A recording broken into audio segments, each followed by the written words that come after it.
The skies are looking a little hazy around southern Idaho. We had pockets of blue today, but those clouds were a little bit puffier. We had some of that haze lying around.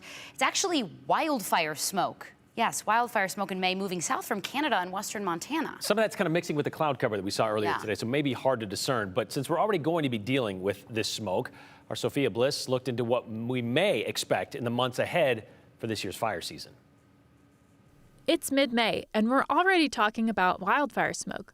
Just not from fires in Idaho. But it could be a different story sooner than later. Josh Harvey is the chief of fire management for Idaho Department of Lands. Harvey says North Idaho got less than 50% of the moisture they normally do, while moisture in areas to the south were around 150%. The southern part of the state did very well on their snowpack.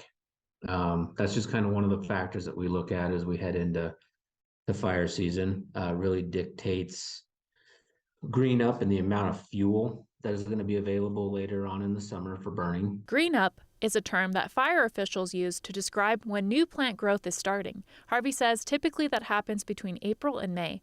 It's one of the early indicators of when fire season might start. Harvey adds North Idaho may be looking at an earlier fire season as fuels dry up this spring. We're kind of anticipating that that's probably where some of the focus will be early on in the season.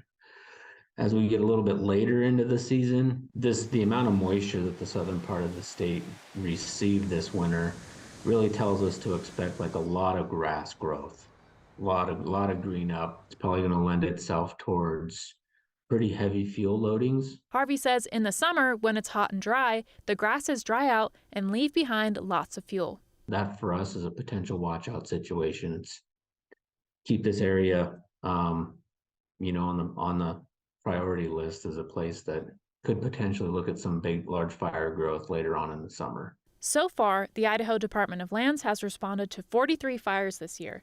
38 of those were caused by people.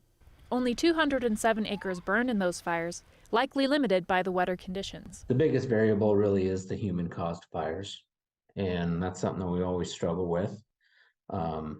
There's a major impact out in the urban interface that people have moved out into the woods, and things happen, right?